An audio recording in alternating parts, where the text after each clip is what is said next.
जी Nepal HD television अब तपाईँ सँगसँगै।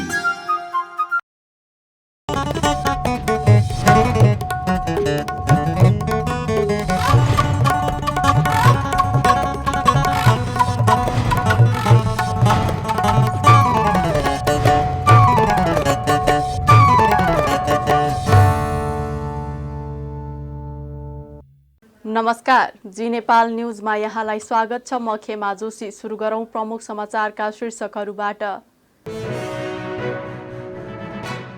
सूचना प्रविधि सम्बन्धी सेवालाई सस्तो र गुणस्तरीय बनाउनु पर्ने सञ्चार मन्त्री शर्माको भनाई। सूचना प्रविधिको पहुँच हुने र नहुनेको दूरी कम गर्न लागि परेको जिकिर। सत्ता स्वार्थका लागि कसैसँग एकता हुन नसक्ने एमाले अध्यक्ष ओलीको भनाई।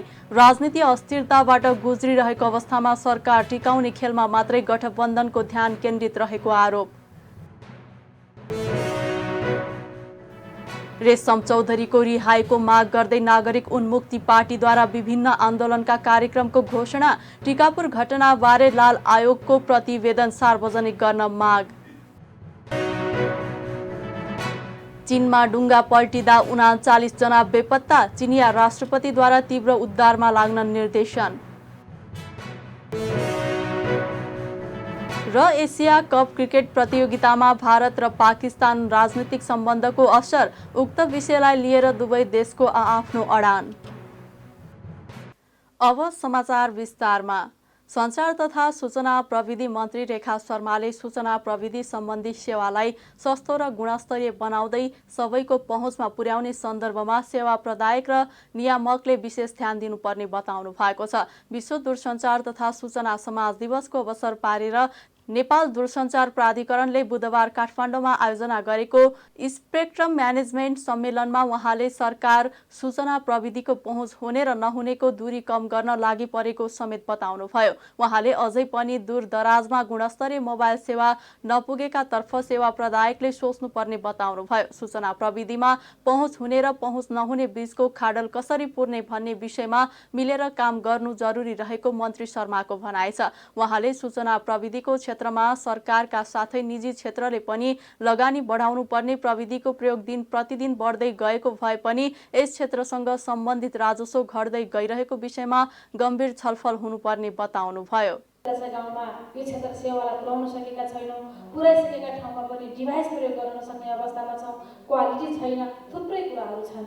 यो कुरालाई हामीले हाम्रा विगतका कामहरू के भयो, यसका समाधानका निम्ति र आज हामी के गरिरहेका छौँ भन्ने विषयमा पनि गम्भीर समीक्षा गर्ने दिन हो भन्ने पनि मलाई आजको दिन लागेको छ।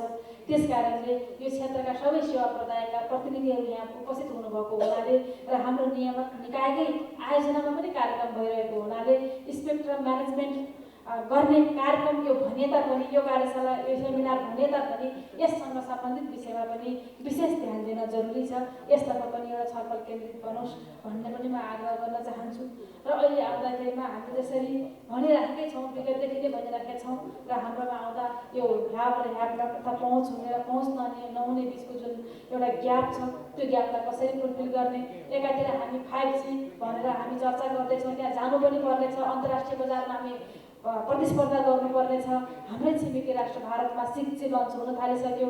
हामी 5G पनि पुग्न सकिरहेका छौँ। एकातिर यो छँदैछ। अर्कोतिर हामीले हेर्ने हो भने हाम्रो देश दूरदराजका गाउँहरूमा फैलिएको छ। त्यहाँ सामान्य नेटवर्क नटिप्ने अवस्था छ, टेलिफोन सेवा नपुगेको अवस्था छ, 4G को सेवा सबैतिर विस्तार नभइसकेको अवस्था छ। यसको ग्याप एनालाइसिस कहाँनिर हो, यसो गर्नुपर्ने हामीले चाहिँ यसको ग्याप कहाँनिर हो, किन भइरहेको छैन, हाम्रो टेक्निकल पार्टको समस्या कहाँनिर हो, हाम्रो व्यवस्थापकीय समस्या कहाँनिर हो र हाम्रा नीतिगत समस्याहरू के हुन्, यसको पनि हामीले साङ्गोपाङ्गो छलफल गर्नुपर्नेछ भन्ने मैले देखेको छु। त्यस्तै प्राधिकरणका अध्यक्ष पुरुषोत्तम खनालले मुलुकको आर्थिक विकासमा डिजिटल रूपान्तरणले सहयोग पुर्याएको भन्दै दीर्घकालीन पूर्वाधार निर्माणमा अघि बढेको बताउनुभयो। नेपाली कंग्रेसका महामन्त्री गगन कुमार थापाले नक्कली भुटानी शरणार्थी प्रकरणमा मुछिएका जो कोहीलाई पनि कारबाही गर्नबाट पछि हट्न नहुने बताउनु भएको छ। बुधबार काठमाडौँमा आयोजित प्रजातान्त्रिक विचार समाजको 12औं राष्ट्रिय महाधिवेशनलाई सम्बोधन गर्दै महामन्त्री थापाले नक्कली भुटानी शरणार्थी प्रकरणमा कंग्रेस पार्टीबाट नाम जोडिएका नेता बालकृष्ण खाँडलाई पार्टीले तत्काल निलम्बन गर्नुपर्ने माग गर्नुभयो। उहाँले अनुसन्धानमा पार्टी जोडिन नहुने र अनुसन्धानबाट दोषी ठहरिए सबैलाई कारबाही हुनुपर्ने बताउनुभयो। महामन्त्री थापाले नक्कली भुटानी शरणार्थी प्रकरण राष्ट्र विरुद्धको अपराध भएको उल्लेख गर्नुभयो। उहाँले कुनै पनि पदमा बसेको व्यक्ति अभियोग लागिसकेपछि निर्दोष नहुन्जेलसम्म स्वतः निलम्बनमा पर्ने बताउनुभयो। उहाँले पार्टीको बैठकमा यसबारेमा छलफल भए पनि केही नेताहरूले पार्टीको परम्परा नरहेको भन्दै पन्छिन खोजेकाले परम्परा तोडेर भए पनि निलम्बन गर्न आवश्यक रहेको उल्लेख गर्नुभयो। गलत कुरालाई परम्पराको नाममा बोकेर हिँड्न नहुने महामन्त्री थापाले बताउनुभयो। उहाँले पार्टीका नेताहरू भ्रष्टाचारी भए पनि पार्टी नै भ्रष्टाचारी हो भन्न नमिल्ने तर्क गर्नुभयो। महामन्त्री थापाले लोक रिझाउनका लागि राजनीति हावी भएको भन्दै मानिसलाई उचाल्ने काम भइरहेको बताउनुभयो। उहाँले कंग्रेसलाई अब नेताबाट नागरिकमा फर्काउनु पर्ने आवश्यकता रहेको उल्लेख गर्नुभयो। नेकपा एमालेका अध्यक्ष केपी शर्मा ओलीले सत्ता स्वार्थका लागि कसैसँग एकता र सहकार्य हुन नसक्ने स्पष्ट पार्नु भएको छ। आज मदन नगर बल्खुमा आयोजना गरिएको मदन आश्रित स्मृति कार्यक्रमलाई सम्बोधन गर्दै ओलीले अहिलेको गठबन्धन सरकार प्राप्त गर्नका लागि बनेको भन्दै एमालेले सत्ता स्वार्थका लागि कसैसँग गठबन्धन र एकता नगर्ने स्पष्ट पार्नु भएको हो। उहाँले अहिलेको गठबन्धन उद्देश्यहीन, गन्तव्यहीन, लक्ष्यविहीन र नीतिविहीन भएको जिकिर गर्नु। ओलीले राजनीति अस्थिरता र अराजकताबाट गुज्रिरहेको अवस्थामा सरकार टिकाउने खेलमा मात्रै गठबन्धनको ध्यान केन्द्रित रहेको आरोप लगाउनुभयो। त्यस्तै अध्यक्ष ओलीले देश अप्ठ्यारो अवस्थामा पुग्दा पनि लामो इतिहास बोकेको कंग्रेसको भूमिका नदेखेको भन्दै कंग्रेस पार्टीलाई राजनीतिक संज्ञा दिन पनि मन नलाग्ने अवस्थामा पुगेको बताउनुभयो। ओलीले एमाले सही विचार लिएको र संगठन व्यापक भए पनि संगठनात्मक सुधार आवश्यक रहेको बताउनुभयो। एकताबद्ध भएर सुदृढ प्रयास अघि बढाए अग्रज नेताहरूले छाडेर गएका अभिभाराहरूलाई पूरा गर्न सकिने बताउनुभयो। अहिलेको राजनीतिलाई जसरी अत्यन्तै हल्काफुल्का ढङ्गले मानिसहरूले लिन खोजिरहेका छन्, खास गरी सत्ताधारीहरूले, सत्ताधारी गठबन्धनले, यो दुःखद कुरा हो। देशको परिस्थिति अत्यन्त गम्भीर छ, अत्यन्त जटिल छ।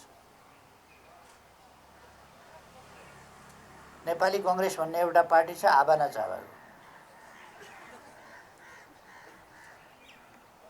त्यो कुनै राजनीतिक संज्ञा दिन पनि मन लाग्न छोडिसक्यो। त्यो पार्टीलाई आबा न चाबाको पार्टी भनेको हुन्छ। देश यस्तो गम्भीर परिस्थितिमा छ, एउटा लामो इतिहास बोकेको नेपाली कांग्रेस किम कर्तव्य विमूढ, भोलि उठी कहाँ जाने केही थाहा छैन जस्तै छ। के गर्नुपर्ने हो अहिले, आज देशलाई कसरी सही बाटोमा लानुपर्ने हो, त्यो कुरामा छैन। त्यसमा सोच्न सक्ने अवस्थामा छैन। यसको अर्थ हो हाम्रो पार्टी एक्लैले यो अभिभारा वस्तुतः पुरा गर्नुपर्ने परिस्थिति बनेको छ। यो सजिलो छैन। र एक्लैले भनेको हामी कसैसँग कहिल्यै मिल्दैन भन्ने कुरा पनि होइन। तर सत्ताका निम्ति, सत्ता स्वार्थका निम्ति, सरकार गठनका लागि मिल्ने कुरा हामीबाट हुँदैन। त्यतिका लागि त्यही सीमाभित्र मिल्ने कुरा हुँदैन।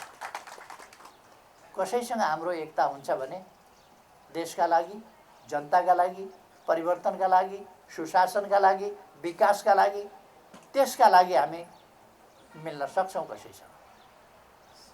तर सत्ता गठबन्धन जस्तो कुरो हामीबाट हुँदैन। यो गठबन्धन केका लागि, सत्ताका लागि। अहिलेको गठबन्धन सत्ता गठबन्धन हो, सरकारी गठबन्धन हो, सरकार प्राप्त गर्न गरिएको गठबन्धन। उद्देश्यहीन, गन्तव्यहीन, लक्ष्यविहीन, नीतिविहीन, कार्यक्रमविहीन गन्तव्यविहीन। यस्तो गठबन्धन जसले त्यस्तो भइसकेपछि देश यस्तै कता जाने त गन्तव्य नै छैन, कहाँ जान्छ देश? किन विकास निर्माण हुन सक्दैन? किन यस्तो भद्रगोल हुन्छ? राजनीति अस्थिरता अराजकताबाट गुज्रिरहेको छ। यति भयावह स्थिति छ राजनीतिको र सरकार जान्छ कि टिक्छ भन्ने कुरामै मैले अस्ति प्रधानमन्त्रीजीलाई भने, भ्यागुत्तो सर्पका मुखमा परिसकेपछि अगाडि झिङ्गो सिङ्गो केही आयो भने यसो जिब्रो निकालेर तान्दै गर्छ खानलाई। आफै सर्पको मुखमा परिसक्यो, आधा सर्पले निलिसक्यो, तैपनि अगाडिपट्टि एउटा झिङ्गो केही पुतली देख्यो भने पिलिक्क जिब्रो निकालेर तान्छ। त्यो खाएर के गर्ने? त्यो मुखमा लिएको शिकार र आफू सँगसँगै सर्पका मुखमा पर्ने, तैपनि त्यो छोड्दैन। अहिलेको सरकार त्यस्तै छ। यो त सङ्कटले घेरिएर धेरै मुख भएको सर्पको पेटमा पर्ने स्थिति छ, तर सरकार बेखबर छ।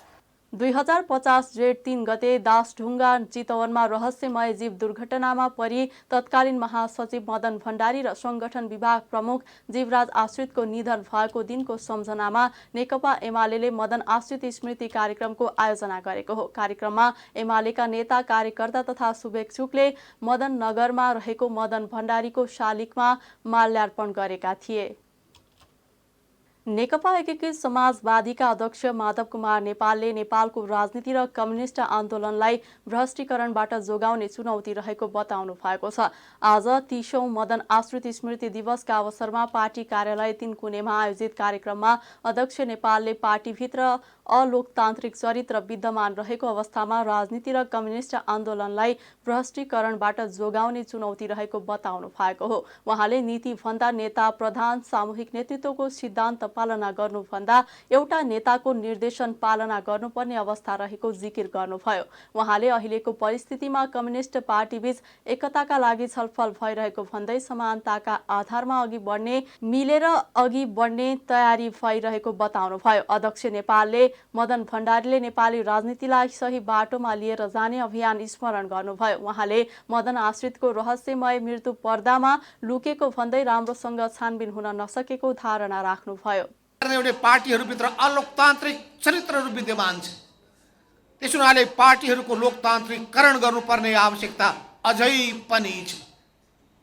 यसको जीवन्त उदाहरण भनेको नेकपा एमाले छ। नेकपा एमाले भित्र रहेको अलोकतान्त्रिक नीति भन्दा नेता प्रधान, नेता भन्दा नीति प्रधान हुनुपर्ने भन्दा नीति भन्दा नेता प्रधान भन्ने मान्यतामा गइरहेको त्यो पार्टी, सामूहिक नेतृत्वको सिद्धान्तको अवलम्बन गर्नुभन्दा एउटा व्यक्तिको आदेश सबैले पालन गर्नुपर्ने मान्यता बोकेको त्यो पार्टी जनताको बहुदलीय जनवादको मान्यताबाट विचलित भइसकेको छ। मदन भण्डारीले अघि सार्नु भएको त्यो विचारबाट विचलित भएको छ।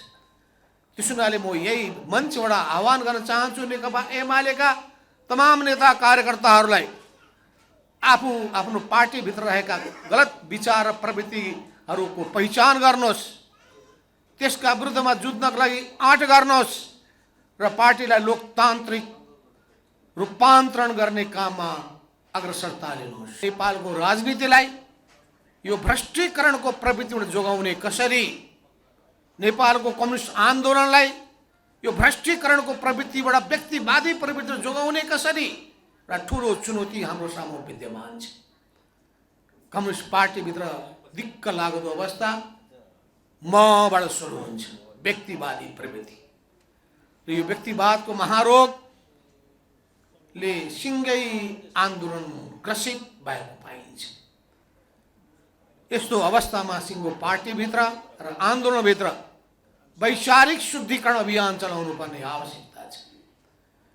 वैचारिक शुद्धिकरण अभियान सञ्चालन गर्न सकियो भने मात्रै, गलत प्रवृत्तिहरूको पहिचान गरेर त्यसका विरुद्धमा सशक्त ढङ्गले लाग्न सकियो भने मात्रै त्यस्ता प्रवृत्तिहरू निरुत्साहित हुन थाल्नेछन्, घट्दै जानेछन् अनि बल्ल राम्रा प्रवृत्तिहरू हुर्किँदै जानेछ। कर्ण मदन भण्डारीले जुन कम्युनिस्ट पार्टीको क्रान्तिकारीकरण गर्ने सोच र अभियान चलाउनु भएको थियो, नेपालको राजनीतिलाई सही दिशामा लिएर जाने जुन अभियान चलाउनु भएको थियो, स्पष्ट वर्ग दृष्टिकोण बोकेर सही विचार र सिद्धान्त अवलम्बन गरेर अनि सफलता हासिल गर्न सकिन्छ, जनतामा चेतना र जागरण पैदा गर्न सकिन्छ, संगठन बलियो बनाउन सकिन्छ, सशक्त आन्दोलनको विकास गर्न सकिन्छ भन्ने जुन उहाँले अभियान चलाउनु भएको थियो, त्यो अभियानको बल्ल हामीले नयाँ उचाइमा पुर्याउने काम गर्न सक्दछौँ। यस अर्थमा पनि कर्ण मदन भण्डारीको देहावसान रहस्यमय जुन देहावसान छ, त्यो रहस्यको पर्दा, रहस्यको वास्तवमा पर्दामा लुकेको छ। छानबिन राम्ररी हुन सकेन। एउटा मात्रै त्यो प्रमाण बाँकी थियो, एउटै प्रमाण थियो सुरुदेखि पछिसम्म पनि, तर त्यो प्रमाणलाई कीर्तिपुरमा कसले मारेको हो, किन मारेको हो, किन मार्नुपर्ने स्थितिमा ती मार्नेहरू पुगे, यसबारेमा पनि हामीले गहिरो गरी खोजबिन गर्नुपर्ने, सोध्नुपर्ने, बुझ्नुपर्ने, छानबिन गर्नुपर्ने आवश्यकता छ। कार्यक्रममा समाजवादीका सम्मानित नेता झलनाथ खनालले मुलुकमा खुल्ला रूपमा भइरहेको विदेशी शक्तिको हस्तक्षेपलाई रोक्नुपर्ने बताउनुभयो। नेपाल असंलग्न मुलुक भएको भन्दै कुनै पनि शक्ति केन्द्रले नेपालसँग खेल्न खोजे स्वीकार्य नहुने उहाँले बताउनुभयो। अमेरिकाका मन्त्री आउँछन्, सेक्युरिटी सम्बन्धी मन्त्री, सबभन्दा पहिले टिबेटन क्याम्पमा पुग्छन्। किन? के आधार छ त्यहाँ? के स्वार्थ छ त्यहाँ? हामी नेपालीले बुझ्नुपर्ने कुरा छ कहाँबाट, किन त्यहाँ गइदेखि अनि त्यहाँबाट फर्केर हाम्रो देशको गृहमन्त्री कहाँ पुग्छन् भनेर गृहमन्त्रीलाई टिबेटनहरूलाई के अरे यो परिचय कार्ड दिनु पर्यो भनेर दबाब दिन्छ। के स्वार्थ? नेपाललाई किन यो चाहिँ एउटा खेल भूमि बनाउन कोसिस गरिँदैछ? नेपाल एउटा असंलग्न मुलुक हो, यो स्वतन्त्र र सार्वभौमसत्ता सम्पन्न मुलुक हो। कुनै पनि प्रकारका विदेशी शक्तिहरूले नेपालसँग खेल्न खोज्छन् भने हामी त्यो सहन गर्दैनौँ। आज हामीले जुन पार्टी निर्माण गर्दैछौँ, यो पार्टीलाई खिरिलो, धारिलो, क्रान्तिकारी बनाउनु पर्ने आवश्यकता छ कमरेड। अहिले पनि हामीभित्र थुप्रै हिलो मैलो कटकटिएको छ, शिरदेखि पिरसम्म। त्यो हिलो मैलोबाट तपाईँ हामीले मुक्त हुनुपर्ने जरुरत छ। यो पार्टीलाई साँच्चै नै क्रान्तिकारी पार्टीको रूपमा रूपान्तरण गर्नुपर्ने जरुरत छ। र अहिलेको अवस्थामा नेपाली समाजको प्रधान अन्तर्विरोध के हो र हाम्रो प्रधान निशाना के हो, यो कुरामा एकदम किटानी साथ थम्याएर अगाडि बढ्नुपर्ने आवश्यकता छ। आज त्यो गर्न सकेनौँ भने तपाईँ हाम्रो यात्रा कुनै पनि दिन अप्ठ्यारोमा पर्न सक्छ। खनालले कम्युनिस्ट आदर्शका वैचारिक योद्धाका रूपमा मदन आश्रितका योगदानलाई स्मरण गर्दै पार्टीलाई क्रान्तिकारी पार्टीको रूपमा रूपान्तरण गर्नुपर्ने बताउनुभयो। नागरिक उन्मुक्ति पार्टीले लाल आयोग प्रतिवेदन सरकारले सार्वजनिक नगरी आन्दोलन गर्ने चेतावनी दिएको छ। बुधबार काठमाडौँमा पत्रकार सम्मेलन गर्दै सो पार्टीले टिकापुर घटना राजनीतिक घटना भएकाले राजनीतिक हिसाबले हल गर्न माग गर्दै 3 दिनभित्र लाल आयोग प्रतिवेदन सार्वजनिक नभए आन्दोलन गर्ने चेतावनी दिएको हो। साथै सो पार्टीले उक्त प्रतिवेदन सार्वजनिक नगरी ज्येष्ठ 3 देखि 5 गतेसम्म देशव्यापी राँके जुलुस प्रदर्शन गर्ने र 6 देखि 10 गतेसम्म नेपाल बन्द गर्ने चेतावनी दिएको छ। रेशम चौधरी लगायत व्यक्ति हत्यारा भए फाँसी दिए हुने समेत नागरिक उन्मुक्ति पार्टीले जनाएको छ। नागरिक उन्मुक्तिका वरिष्ठ उपाध्यक्ष दामोदर पण्डितले टिकापुर घटना राजनीतिक घटना भए पनि यसलाई अन्यन्त्रै मोड्न खोजिएकाले आन्दोलन गर्न बाध्य भएको बताउनुभयो। हिजोका सम्मानित अदालतको फैसलाका न्यायमूर्तिका निर्णय स्वीकार्य त छ, तर यो राजनीतिक मुद्दा अदालती होइन। आजका सबै राजनीतिक दलका शीर्ष नेतृत्वले आफ्नो विगत फर्केर हेर्न अनुरोध गर्दै टिकापुर घटना राजनीतिक घटना भएकाले राजनीतिक हिसाबले हल गर्न अनुरोध गर्छौं। अब सरकारसँग हाम्रो माग मात्र 2 वटा छ। एक, सम्मानित सर्वोच्च अदालतले लाल आयोग प्रतिवेदनलाई सार्वजनिक गर्न दिएको आदेश पालना गर्नुपर्छ र लाल आयोग प्रतिवेदन सार्वजनिक गरिनुपर्छ। 3वटै आयोग, देवीराम आयोग र संसदीय दलबाट बनेको आयोग। दोस्रो, यदि रेशमलाल चौधरी लगायतका राजबन्दी हत्यारा हुन् भने फाँसी दिने ऐन बनाएर रेशमलाल चौधरीलाई फाँसी दिए हुन्छ। यदि लाल आयोग प्रतिवेदन सरकारले सार्वजनिक गरेन भने हाम्रो अर्को विकल्प छैन, हामी आन्दोलन गर्न विवश हुनेछौँ।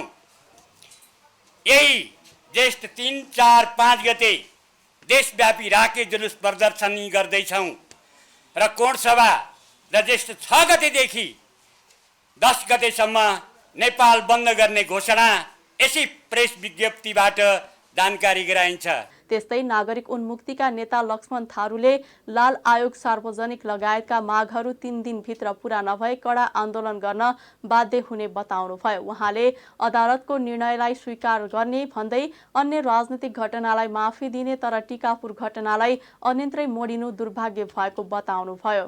हाम्रो आन्दोलन रेशम चौधरीले गरेको आन्दोलन, लक्ष्मण थारूले गरेको आन्दोलन थरवट आन्दोलन राजनीतिक आन्दोलन थियो। राजनीतिक आन्दोलनलाई राजनीतिक तवरले सम्बोधन गरिनुपर्छ। एक,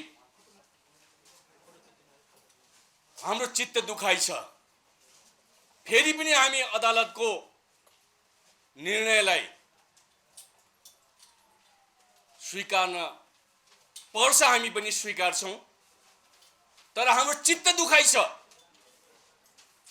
थुप्रै आन्दोलनका शीर्षस्थ नेताहरू सत्तामा हुनुहुन्छ तर थारूलाई भित्तामा धकेलेर अझै द्वन्द्वमा धकेल्ने गरी जुन षड्यन्त्र गरिँदैछ यो दुर्भाग्यपूर्ण छ। त्यसकारण माननीय रेशम चौधरी निर्दोष हो। माननीय रेशम चौधरीलाई गरिएको उहाँलाई फसाउने नेटले गरिएको सबै क्रियाकलापहरू हामी सहमत छैनौँ। त्यसकारण हामीले भनेका छौँ आजको पत्रकार सम्मेलनबाट नागरिक उन्मुक्ति पार्टीले आजको पत्रकार सम्मेलनबाट 3 दिनको हाम्रो अल्टिमेटम हो। आज, भोलि, पर्सि 3 दिनभित्र लाल आयोगको प्रतिवेदन, देवीराम शर्मा समितिको प्रतिवेदन, संसदीय सुनवाई समितिको प्रतिवेदन 3 दिनभित्र सार्वजनिक गरिएन भने हामी आन्दोलनमा जान बाध्य छौँ। हामीले कसैले रोक्दैनौँ। उहाँले रेशम चौधरी निर्दोष भएको भन्दै फसाउने काम भएको जिकिर गर्नुभयो। राष्ट्रिय प्रजातन्त्र पार्टी राप्रपाले नक्कली भुटानी शरणार्थी प्रकरणका अतिरिक्त यसअघि चर्चामा आएका विभिन्न भ्रष्टाचार काण्डको छानबिन गर्न माग गरेको छ। राप्रपाको केन्द्रीय कार्य समितिको बैठकले नक्कली भुटानी शरणार्थी प्रकरणका दोषीलाई कानुन बमोजिम आकर्षित हुने, राज्य विरुद्धको अपराध, ठगी, संगठित अपराध र सरकारी दस्तखत कृत्य लगायतका कसुरमा कारबाही चलाउन माग गरेको छ। बैठकले भ्रष्टाचार निर्मूल पार्न क्यान्टोनमेन्ट घोटाला, ललिता निवास जग्गा काण्ड, एनसेल प्रकरण, व्हाइट बडी काण्ड लगायतका सम्पूर्ण भ्रष्टाचारका घटनामा समेत छानबिन गरी दोषीलाई कानुनको दायरामा ल्याउन माग गरेको छ। पार्टी अध्यक्ष राजेन्द्र लिङ्गदेनको अध्यक्षतामा जेठ 1 गतेदेखि काठमाडौँमा चलेको बैठक आज सम्पन्न भएको हो।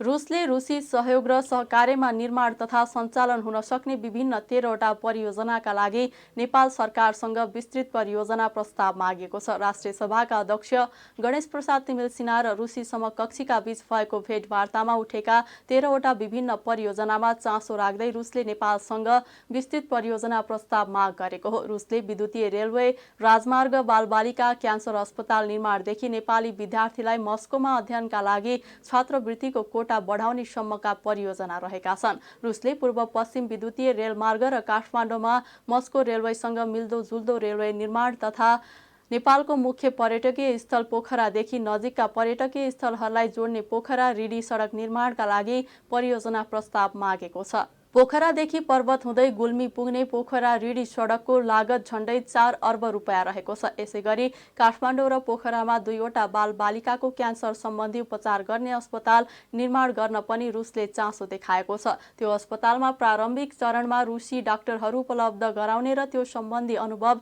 नेपाली विशेषज्ञलाई हस्तान्तरण गर्ने प्रस्ताव रुसले गरेको छ। अहिले नेपालबाट वार्षिक 18 जना विद्यार्थीलाई रुसले छात्रवृत्ति उपलब्ध गराउँदै आएकोमा चिकित्सा र इन्जिनियरिङ विषय अध्ययनका लागि वार्षिक 150 देखि 200 जना विद्यार्थीलाई छात्रवृत्ति कोटा उपलब्ध गराउन खोजेको छ। नेपाल आयल निगमले डिजेल र मट्टीतेलको मूल्य घटाएको छ। इन्डियन आयल कर्पोरेसन आइओसीबाट पेट्रोलियम पदार्थको खरिद मूल्य घटेर आएपछि निगमले डिजेल र मट्टीतेलको मूल्य घटाएको हो। निगमले डिजेल र मट्टीतेलको मूल्यमा आज राति 12 बजेदेखि लागू हुने गरी प्रति लिटर रु 10 घटाएको छ। पेट्रोल, हवाई इन्धन र खाना पकाउने ग्यासको मूल्य यथावत छ। मूल्य घटेसँगै डिजेल र मट्टीतेलको खुद्रा बिक्री मूल्य प्रति लिटर रु 155 कायम भएको छ। यसअघि डिजेल र मट्टीतेलको खुद्रा बिक्री मूल्य प्रति लिटर रु 165 थियो। पेट्रोलको मूल्य प्रति लिटर रु 175, हवाई इन्धन आन्तरिकको मूल्य प्रति लिटर 160, हवाई इन्धन बाह्यको प्रति लिटर अमेरिकी डलर 1.350 र खाना पकाउने ग्यासको मूल्य प्रति सिलिन्डर रु 1800 कायमै छ। 3 पटक म्याद थपिसक्दा समेत भेरी अस्पताल नेपालगञ्जको नयाँ अत्याधुनिक भवन निर्माण पूरा हुन सकेको छैन। 250 शय्याको सो अस्पताल भवनको निर्माणमा ढिलाइ हुँदा त्यसको प्रत्यक्ष प्रभाव त्यहाँ आउने सयौं बिरामीलाई परेको अस्पतालले जनाएको छ। 2078 असार मसान्तसम्म निर्माण सम्पन्न गर्ने गरी आर्थिक वर्ष 2074-75 मा प्रेरा सिएबी भीमेश्वर जेबीले भवन निर्माणका लागि 32 करोडको लागतमा ठेक्का पाएको थियो। तर सो समय सकिएर 3 पटक म्याद थप भइसक्दा पनि अस्पताल भवनको निर्माण अझै पूरा भएको छैन। पहिलो पटक म्याद थप गरी 2079 भदौ 15 सम्म र फेरि म्याद थप गरी मङ्सिर मसान्तसम्म र पुनः म्याद थप गरी फागुन मसान्तसम्म हस्तान्तरण गरिने भने पनि अहिलेसम्म अस्पताललाई भवन हस्तान्तरण हुन नसक्दा त्यसको प्रत्यक्ष मार बिरामीले खेपिरहेका छन्। अस्पतालका अनुसार कोभिड महामारीपछि भेरी अस्पतालमा बिरामीको चाप बढ्दै गएको छ। भेरी अस्पताल नेपाल सरकारको स्वीकृत 100 शय्या र अस्पताल विकास समितिबाट थप 50 गरेर जम्मा 150 शय्या क्षमतामा सञ्चालित छ। सरकारले 500 बेड क्षमतामा अस्पताल स्तर उन्नति गर्न सैद्धान्तिक निर्णय गरिसके पनि जनशक्ति र भौतिक पूर्वाधारको व्यवस्था अझै हुन सकेको छैन। बिरामीको चाप र गर्नुपर्ने निशुल्क सेवाका लागि उपयुक्त बजेट नै व्यवस्था हुन नसकेको पनि जनाइएको छ। संघीय आयोजना कार्यान्वयन एकाइ नेपालगञ्जका निमित्त आयोजना प्रमुख विजय केशर खनालले अहिलेसम्म भवन निर्माणको काम 95% पूरा भइसकेको र बाँकी काम गरेर आउने असार महिनामा जसरी पनि भवन हस्तान्तरण गरिने जानकारी दिनुभयो। राप्ती सोनारी गाउँपालिका वडा नम्बर 4 मा पर्ने बर्फानी बाबा आश्रम क्षेत्रको सरसफाई गरिने भएको छ। आगामी शनिबारका दिन बर्फानी बाबा सरसफाई महाअभियान सुरु गर्न लागेको हो। पछिल्लो समय बर्फानी बाबा आश्रममा भारत र नेपालका विभिन्न ठाउँबाट श्रद्धालुहरू पुग्ने गरेका छन्। उक्त दिन राप्ती सोनारी, नरैनापुर, कोहलपुर, नेपालगञ्ज लगायत क्षेत्रका 500 बढी युवालाई सरसफाई महाअभियानमा परिचालन गर्न लागेको संयोजक हेमन्त चौधरीले जानकारी दिनुभयो। आश्रम क्षेत्र सरसफाईसँगै श्रमदान गरेर बाटो समेत मर्मत गर्ने कार्यक्रम रहेको उहाँले बताउनुभयो। आश्रम बाँकीको प्रसिद्ध धार्मिक स्थलका रूपमा चिनिएकाले उक्त क्षेत्रको सरसफाई गर्न पनि उत्तिकै आवश्यक रहेको उहाँको भनाइ छ। लुम्बिनी प्रदेश सभाका सभामुख तुलाराम खर्तीले प्रदेशहरू स्वायत्त नहुने हो भने संघीयताको आवश्यकता नहुने बताउनु भएको छ। उहाँले सङ्घ सरकारले जे गर्छ प्रदेश सरकारले पनि त्यही गर्नुपर्ने अवस्था संघीयता हुनै नसक्ने जिकिर गर्नुभयो। लुम्बिनी प्रदेशको राजधानी स्थल राप्ती उपत्यका देउखुरीको भालुवाङमा आयोजित लुम्बिनी प्रदेश सभाबाट सम्पादित कार्यहरूको समीक्षा तथा पत्रकार भेटघाट कार्यक्रममा बोल्दै सभामुख खर्तीले केन्द्रमा सरकार ढले प्रदेशको सरकार ढल्नुपर्ने, केन्द्रमा सांसद विघटन हुँदा प्रदेशमा पनि संसद विघटन हुने परिपाटी संघीयता हुन नसक्ने ठोकुवा गर्नुभयो। उहाँले काठमाडौँले नै सबै डिसिजन गर्ने अनि काठमाडौँकै डिसिजनमा सबै लाग्ने हो भने किन संघीयता चाहियो प्रश्न गर्नुभयो। सभामुख खर्तीले सुरक्षा, परराष्ट्र र मुद्राको अधिकार मात्र केन्द्रमा रहने र बाँकी अधिकार प्रदेशलाई हुने गरी स्वायत्त भए मात्र संघीयता सफल हुने बताउनुभयो। प्रदेशसभा सचिवालयका सचिव दुर्लभ कुमार पुनको अध्यक्षता एवं सभामुख तुलाराम खर्तीको प्रमुख आतिथ्यतामा भएको कार्यक्रममा प्रदेशसभाकी प्रवक्ता सम्झना सुवेदीले प्रदेशसभाले अहिलेसम्म गरेका प्रगतिका विषयमा प्रस्तुति राख्नु भएको थियो भने नेपाल पत्रकार महासङ्घकी केन्द्रीय सदस्य राधा नेपालीले सुझाव सहितको मन्तव्य व्यक्त गर्नु भएको थियो। कार्यक्रमको सञ्चालन प्रदेशसभाका विजय पोखरेलले गर्नु भएको थियो। वीरगञ्ज महानगरपालिकाको 30 नम्बर ओडा कार्यालयले एसई उत्तीर्ण गरी कक्षा 11मा अध्ययनरत छात्राहरूलाई कम्प्युटर वितरण गरेको छ। ओडा कार्यालयले मङ्गलबार एक कार्यक्रमको आयोजना गरी ओडा अन्तर्गतका 16 जना एसई उत्तीर्ण छात्राहरूलाई कम्प्युटर सेट वितरण गरेको हो। कार्यक्रमका प्रमुख अतिथि पूर्व मन्त्री एवं पर्सा क्षेत्र नम्बर 1 का प्रतिनिधि सभा सदस्य प्रदीप यादव र विशिष्ट अतिथि वीरगञ्ज महानगरपालिकाका मेयर राजेशमान सिंहले छात्राहरूलाई कम्प्युटर वितरण गर्नु भएको हो। छात्राहरूले प्राप्त गरेको उपलब्धिको मूल्याङ्कन गर्दै आगामी दिनमा पनि पढाइलाई निरन्तरता दिन प्रोत्साहन स्वरूप ओडाले कम्प्युटर वितरण गर्नु कार्य सराहनीय भएको सांसद यादवले बताउनुभयो। ओडा अध्यक्ष मनोज यादवले परोपकारी तथा निकै महत्त्वपूर्ण कार्यक्रम ल्याएको बताउँदै सांसद यादवले उहाँलाई विशेष धन्यवाद समेत दिनुभयो। चुनावी घोषणा पत्र अनुसार एसई उत्तीर्ण गरी हाल कक्षा 11मा अध्ययनरत छात्राहरूलाई कम्प्युटर प्रदान गरिएको ओडा अध्यक्ष यादवले बताउनुभयो। उहाँले कम्प्युटर शिक्षामा पनि दक्ष बनाउने उद्देश्यका साथ छात्राहरूलाई कम्प्युटर वितरण गरिएको बताउनुभयो। यसपालि एसई परीक्षामा सहभागी भएका छात्राहरूलाई असार मसान्तपछि कम्प्युटर प्रदान गर्ने योजना रहेको वडा अध्यक्षले सुनाउनुभयो। छात्राहरूलाई ल्यापटप वितरण गर्ने योजना भए पनि बजेट अभावका कारण डेस्कटप कम्प्युटर वितरण गर्नु परेको उहाँले सुनाउनुभयो। वडा अध्यक्ष यादवको अध्यक्षतामा भएको कम्प्युटर वितरण कार्यक्रममा पूर्व प्रदेश सभा सदस्य जन्नत अन्सारी, वडा नम्बर 31 का वडा अध्यक्ष जितेन्द्र यादव सहित सामाजिक अगुवा, प्रधानाध्यापक, शिक्षक, शिक्षिका, स्थानीय लगायत विद्यार्थीहरूको उपस्थिति रहेको थियो। पशुपतिमा रहेको विद्युतीय शवदाह गृहमा तत्कालै निशुल्क शव जलाउन नपाइने भएको छ। संस्कृति, पर्यटन तथा नागरिक उड्डयन मन्त्री सुदन किरातीले विद्युतीय शवदाह गृह निशुल्क हुने बताउनु भएको थियो। वैशाख 24 गते बसेको मन्त्रालय र कोष सञ्चालक परिषदको बैठकले मेसिन थप्ने, मेसिनमा शवदाह गर्दा शुल्क नलाग्ने बनाउने निर्णय गरे पनि त्यसको कार्यान्वयन तत्काल नहुने भएको हो। पशुपति क्षेत्र विकास कोषका प्रवक्ता रेवती रमण अधिकारीका अनुसार शवदाह निशुल्क बनाउनु अघि मेसिन थप्नुपर्ने आवश्यकता छ। अहिले कोषले शवदाहका लागि 4वटा मेसिन थप्ने तयारी गरिरहेको छ। कस्ता खालका मेसिन कहाँबाट ल्याउने टुङ्गो भइसकेको छैन। शवदाह गृहमा अहिले भएका 3 मध्ये 2वटा मेसिनले मात्र काम गरिरहेका छन्। अहिलेको भवनमा थप एउटा मेसिन राख्न सकिने भए पनि बाँकी 3 मेसिन राख्न नयाँ भवन बनाउनु पर्नेछ। भवन कहाँ बनाउने भन्ने पनि टुङ्गो लाग्न बाँकी छ।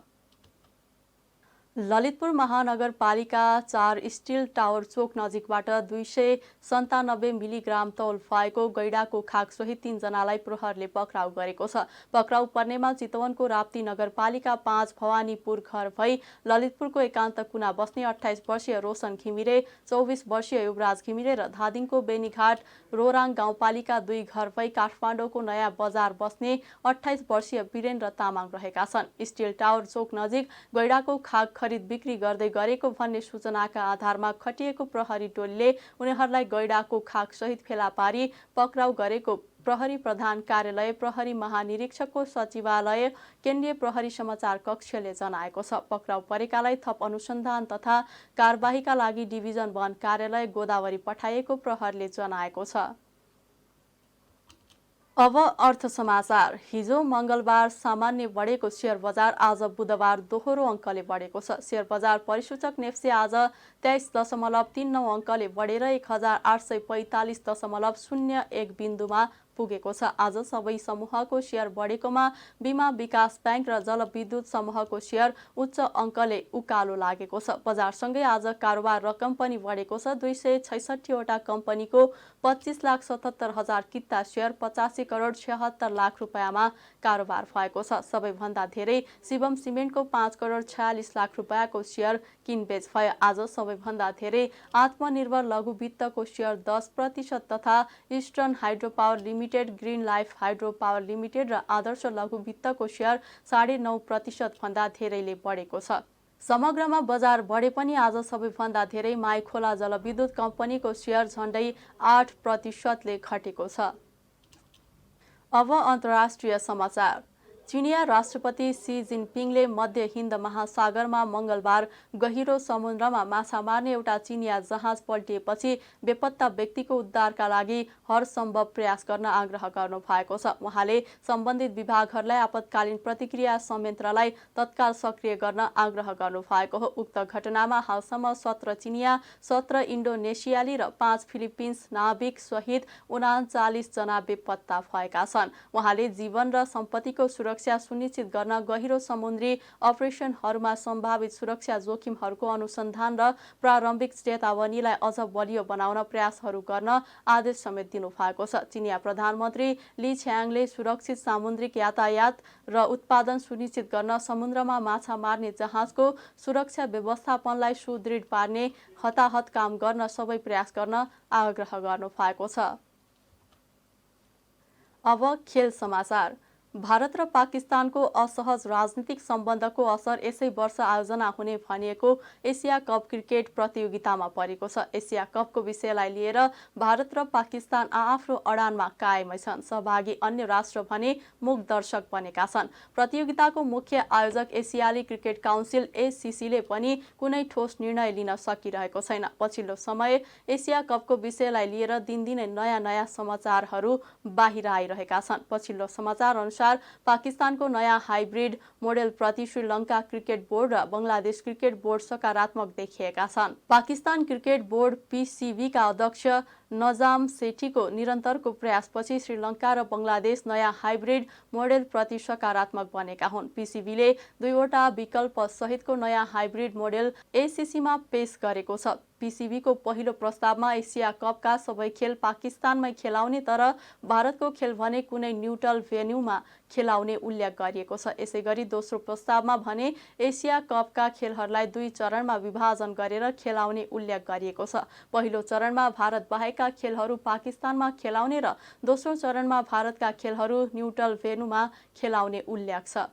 पीसीबीको दोस्रो प्रस्तावमा एसिया कपको फाइनल खेल पनि न्युट्रल भेन्यूमै खेलाउने उल्लेख गरिएको छ। यस विषयमा छलफल गर्न यसै साता एसीसीको बैठक बस्दैछ। बैठकमा पीसीबीको नयाँ हाइब्रिड मोडलको विषयमा छलफल हुनेछ। आगामी एसिया कपमा नेपाल पनि सहभागी हुँदैछ। नेपालका अतिरिक्त प्रतियोगितामा भारत, पाकिस्तान, श्रीलङ्का, बंगलादेश र अफगानिस्तान सहभागी छन्। खेल समाचारसँगै हामी जी नेपाल न्युजको अन्त्यमा आइसकेका छौँ। जाँदा जाँदै प्रमुख समाचारका शीर्षकहरू पुनः एकपटक। सूचना प्रविधि सम्बन्धी सेवालाई सस्तो र गुणस्तरीय बनाउनु पर्ने सञ्चार मन्त्री शर्माको भनाई। सूचना प्रविधिको पहुँच हुने र नहुनेको दूरी कम गर्न लागि परेको जिकिर। सत्ता स्वार्थका लागि कसैसँग एकता हुन नसक्ने एमाले अध्यक्ष ओलीको भनाई। राजनीति अस्थिरताबाट गुज्रिरहेको अवस्थामा सरकार टिकाउने खेलमा मात्रै गठबन्धनको ध्यान केन्द्रित रहेको आरोप। रेशम चौधरीको रिहाईको माग गर्दै नागरिक उन्मुक्ति पार्टीद्वारा विभिन्न आन्दोलनका कार्यक्रमको घोषणा। टिकापुर घटनाबारे लाल आयोगको प्रतिवेदन सार्वजनिक गर्न माग। चीनमा डुङ्गा पल्टिँदा 39 जना बेपत्ता। चिनिया राष्ट्रपतिद्वारा तीव्र उद्धारमा लाग्न निर्देशन। र एसिया कप क्रिकेट प्रतियोगितामा भारत र पाकिस्तान राजनीतिक सम्बन्धको असर। उक्त विषयलाई लिएर दुवै देशको आआफ्नो अडान। प्रमुख समाचारका शीर्षकसँगै अहिलेका लागि जी नेपाल न्युज सकियो। ताजा समाचार र मनोरञ्जनका लागि जी नेपाल 4K टेलिभिजन हेर्दै गर्नुहोला। नमस्कार।